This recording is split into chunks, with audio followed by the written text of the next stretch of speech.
কেমন আছো তোমরা সবাই? আশা করি সবাই তোমরা খুব ভালো আছো আর আনন্দে আছো। আমরাও বেশ ভালোই আছি। আমি শান্তনী। আমার নতুন একটা ব্লগে তোমাদের সব্বাইকে স্বাগত জানাই। আজকের ব্লগ থাকলো শুক্র, শনি আর রবিবার মিলিয়ে পুরো উইকেন্ডের গল্প। চলো তাহলে শুরু করা যাক। আজ হলো শুক্রবার সন্ধ্যাবেলা।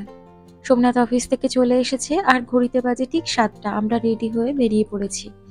আজ এসেছি আমাদের বিল্ডিং এরই আর একটা অ্যাপার্টমেন্টে, যারা আমাদের ঈদের নেমন্তন্ন করেছিল। আজ তাদের বাড়িতেই জন্মদিনের পার্টি রয়েছে। আমরা সবাই চলে এসেছি।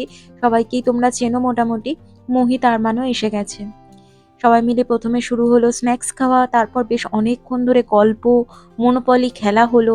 ওই সময়ই ডিনার অর্ডার করা হয়েছিল পিৎজা, কিন্তু খেলার টেনশনে এতটাই মত্ত ছিলাম যে ওই সময় আর ভিডিও নেওয়াই হয়নি। তারপরে হলো কেক কাটিং, আর সব শেষে একসাথে কেক খেতে খেতে গল্প। এইভাবেই সুন্দর একটা সন্ধে কাটিয়েছিলাম আমরা শুক্রবারের সন্ধেটা। ছোট ছোট কিছু মুহূর্ত ক্যাপচার করে রেখেছিলাম, সেটাই তোমাদের সাথে শেয়ার করলাম। আজ শনিবার, দুপুরবেলা আমি রান্না করছি মাছের ঝাল। এখনো রান্নার সেই গতিটা, ওই যে রিদিমটা পাচ্ছি না। একটু একটু কাজ করলেই হাঁপিয়ে যাচ্ছি। আমার অ্যাপার্টমেন্টে ডিশওয়াশার নেই, তাই চেষ্টা করছি যতটা সম্ভব কম বাসন ব্যবহার করতে। আলু কেটে ঝোল করব, সেই এনার্জি বা সেই ইচ্ছাটা আসছেই না। খালি মনে হচ্ছে যাই গিয়ে একটু ঘুমিয়ে পড়ি। আমার এরম থাকতে একদম ভালো লাগে না। আমার দিনটা এমন হয় যে সকালবেলা আমি ঘুম থেকে উঠবো, পরপর কাজ করব, এনার্জেটিক থাকবো, আর রাতে শুতে যাব একদম টায়ার্ড হয়ে। সারাদিন কিছু না কিছু করব। সেটা এখনো করতে পারছি না বলে একটু নিজের উপর বিরক্তও লাগছে। তাই ব্লগটাও ঠিকমতো শ্যুট করা হয়ে উঠছে না। যাই হোক, মাছের ঝালটা দারুণ হয়েছে। মাছটা ভেজে নিয়ে সেই তেলেই জিরে ফোড়ন দিয়েছি, তারপর পেঁয়াজ আদা রসুন একটু দিয়ে ভাজা ভাজা করে তাতে সর্ষে মেশানো জলটা দিয়ে দিয়েছি। একটু ফুটে উঠলে তাতে দইটাও দিয়েছি। তারপর একটু নুন ঝাল মিষ্টিটা চেক করে নিয়ে মাছটা দিয়ে দিলাম, আর শেষে ধনেপাতা। আজকে লাঞ্চের সামনে একটু মাছ ভাজার তেলটাও রেখেছি। আমার গরম গরম মাছ ভাজার তেল দিয়ে ভাত খেতে খুব ভালো লাগে। আর মাছটা দেখো একদম ফ্রেশ থাকতে থাকতে খেয়ে নিয়েছি বলে ওই যে মাছের আমি মেটের বলি পোর্শন, এই জায়গাটা একদম লাল লাল রয়েছে। না হলে এটা না কালচে হয়ে যায়, তখন আর টেস্টটা ভালো লাগে না। এরপর সোমনাথ বলল এখন ঘুমাতে হবে না, একেবারে রাতে ঘুমাবে, কারণ একটু বাইরে বেরিয়ে আসলে তোমার মনটাও ভালো লাগবে ফ্রেশ এয়ারে। তাই আমরা চলে এসেছি নতুন একটা বাজার এক্সপ্লোর করতে, ফুডস্ক্রে বাজার। অনেকেই বলেছিল ফুডস্ক্রে মার্কেট। সোমনাথ একবার এসছে, দুবার অফিস থেকে জিনিসপত্র কিনে নিয়ে চলে গেছে। তো আমি আজকে এসেছি। সামনেই হচ্ছে ফুডস্ক্রে মার্কেট, আর পিছনেই হচ্ছে এটা স্টেশন। স্টেশন থেকে সামনে।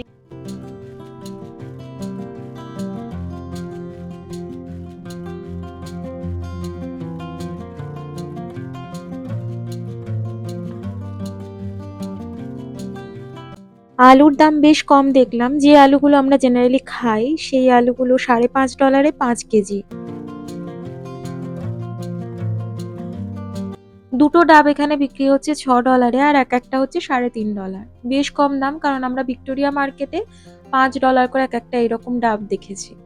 তো আমরা দুজনে দুটো ডাব খেয়ে নিলাম। ওখানে দেখলাম আদার দামও বেশ কম, $10 প্রতি কেজি আদার দাম। ভিক্টোরিয়া মার্কেটে মিনিমাম $12 তো থাকেই, আর সব থেকে ভালোগুলো থাকে $25 করে। বিশাল বড় বড় আর কি সবজি মার্কেটটা। আমগুলো সাইজগুলো দেখো, আমগুলো বিশাল বড় বড়। এগুলো পুরো পেকে গেছে, তো এই আমগুলোর দাম একটুখানি কম। দেখলাম $9 করে, মানে ওই $600 মতো। আর একটু কম পাকা, একদম কাঁচা যেগুলো, ওগুলোর দাম আর একটুখানি বেশি। আর সব আমগুলোই দেখছিলাম তাইওয়ানের আম ম্যাক্সিমাম। সবজির জায়গা ওইখানটাতেও ছিল, তারপরেও রয়েছে। আমার তো মার্কেটটা দেখে মনে হচ্ছিল ভিক্টোরিয়া মার্কেটের থেকেও সাইজে অনেকটা বেশি এরিয়া জুড়ে। এবার কচু এসে গেছে বাজারে, ওই যে গাটি কচু, যেগুলো কচু আলুর ঝোল করলে ভালো লাগে, ইলিশ মাছ দিয়ে খেতে ভালো লাগে। আমি তো কচু খেতে খুব ভালোবাসি। সেদ্ধ করে কচু তেল লঙ্কা দিয়ে মেখে ভাত দিয়ে খেতে আমার খুব ভাল লাগে। ওই জায়গাটা থেকে বেরিয়ে এসেই বিশাল বড় জায়গা মাছ মাংসের, সেখানটাতে আর গেলাম না। মাছ মাংসের কেনার কিছু নেই এখন সেভাবে। আর সেখানটা থেকে বেরিয়ে এসে এই জায়গাটাতে দেখলাম, মানে একদম আমাদের ওখানকার নিউ মার্কেট বা গড়িয়াহাটের মতো ফিল দেবে। কম দামে অনেক জামা কাপড় পাওয়া যায়। আর মানে কোনোটাই ব্র্যান্ডেড নয়, লোকাল জিনিসপত্র। কিন্তু বেশ একদম মানে তুমি ঘরে ব্যবহার করতে পারবে $10-12, মানে $600-700 দামের বেশ ভালো ভালো জামা কাপড়, সোয়েট শার্ট বিক্রি হচ্ছে। আর তারপরে রয়েছে বিভিন্ন গিফট শপ, বাসনপত্র, বেশ ভালো লাগলো এখন। আর সামনেই হচ্ছে এই তো ফুডস্ক্রে স্টেশনটা, তাই বাজারটাতে আসতে কোনো অসুবিধা হয় না, মানে খুব সহজেই পৌঁছে যাওয়া যায়। এরপর আজ হলো রবিবারের সকাল, বাইরে মেঘলা ওয়েদার, হালকা এখন বৃষ্টিও হচ্ছে। আজ সকালে মৌমিতার বাড়ি যাওয়ার কথা ছিল দরকারে ওই 9:30টার দিকে, কিন্তু ঘুম থেকে উঠেই দেখি মৌমিতা মেসেজ করেছে আজকে বাড়িতেই লাঞ্চ করে যেও। সত্যি বলছি, এটা দেখে আমার এত ভালো লেগেছে, মানে কেউ আমাকে এখন ডেকে খাওয়াবে এই ফিলিংটাই খুব ভালো লাগছে।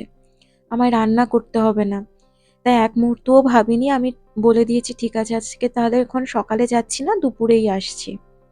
তাই রান্নাবান্নার ধার দিয়েও গেলাম না, গ্যাসই অন করলাম না। একটুখানি মুড়ি মেখে নিলাম, ঝালমুড়ি বেশ ভালো করে, এই বৃষ্টির ওয়েদারে ভালোই লাগবে।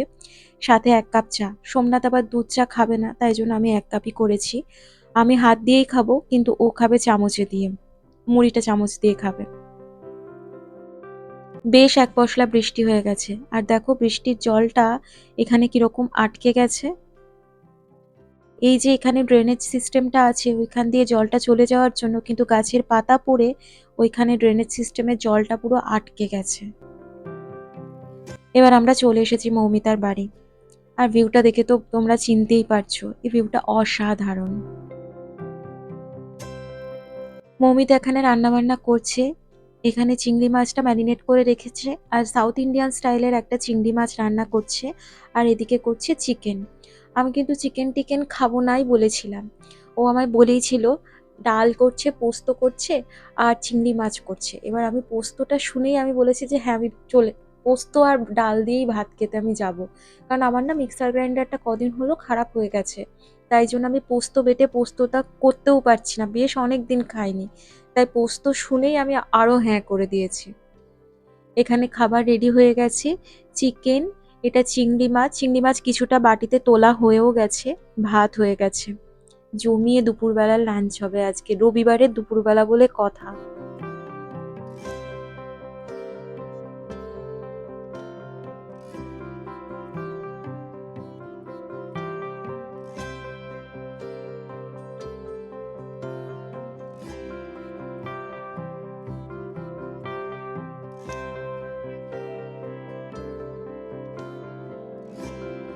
আর এই হলো ঝোল ঝোল করে আলু পোস্ত, যেটা সোমনাথ খেতে ভীষণ ভালোবাসে। মানে আমি তো পোস্ত খেতেই ভালোবাসি, কিন্তু সোমনাথ আবার ঝোল ঝোল করে আলু পোস্ত দিয়ে ভাত খেতে বেশি ভালোবাসে।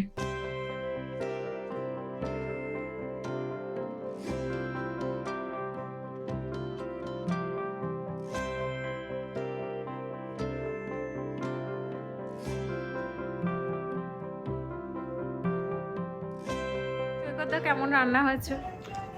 খুবই ভালো, একদম রোববারে দুপুরের মতন কমফর্ট ফুড। হ্যাঁ, রবিবারের দুপুরের কমফোর্ট ফুড, সত্যি গো। মানে ডালটা আমার নিজেরও ভালো লাগে, সবজি ছাড়া মুগ ডাল হলো আমার।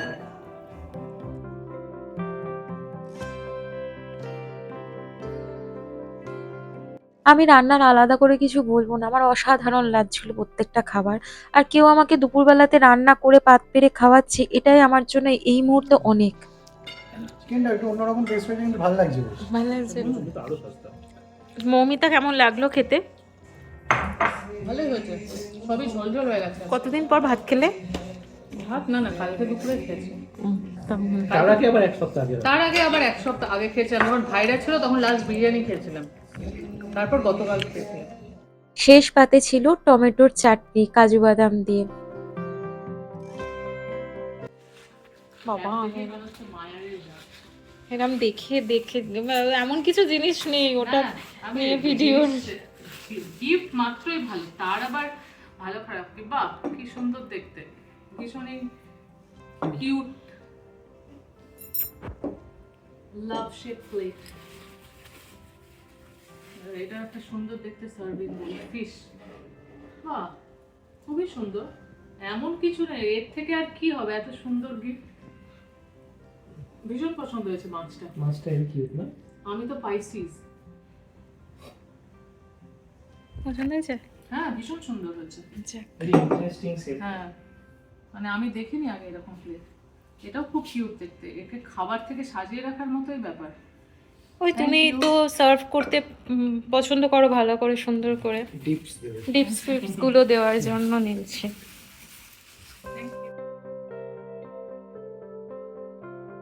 ব্লগ কিভাবে করছি জানি না। তো এখন চলে এসেছি ভিক্টোরিয়া মার্কেটে মমিতাদের বাড়ি থেকে, একটা দরকার ছিল ওখানে।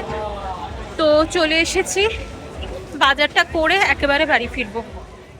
বাজার হয়ে গেছে আর হালকা রোদ্দুর দিয়েছে।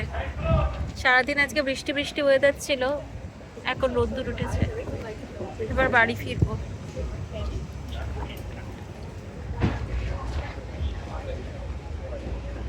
তোমারও ঘুম পাচ্ছে? আমারও প্রচন্ড ঘুম পাচ্ছে। আমরা একটা ছোট্ট প্রবলেমের মধ্যে পড়েছি এই মুহূর্তে। কতটা কি ওটা থেকে সামলে উঠে দেখি, পরে তোমাদের সাথে সবকিছু শেয়ার করবো এই নিয়ে। ওই জন্যই আজকে আরো মমিতাদের বাড়িতে যাওয়া হয়েছিল। তো চলো এখন বাড়ি ফিরি, 4:30 পৌনে 5টার মতো বাজে। আর আজকের ব্লগটাও এখানেই শেষ করছি। যদি কিছু ভালো লেগে থাকে, ছেড়ে যাওয়ার আগে অবশ্যই চ্যানেলটা সাবস্ক্রাইব করো, লাইক করো, আর প্লিজ কমেন্ট করে জানিও তোমাদের কেমন লাগছে। দেখা হচ্ছে নতুন একটা ব্লগের সাথে। ততদিন পর্যন্ত সবাই ভালো থেকো, সুস্থ থেকো। আজ আসি, টাটা, গুড নাইট।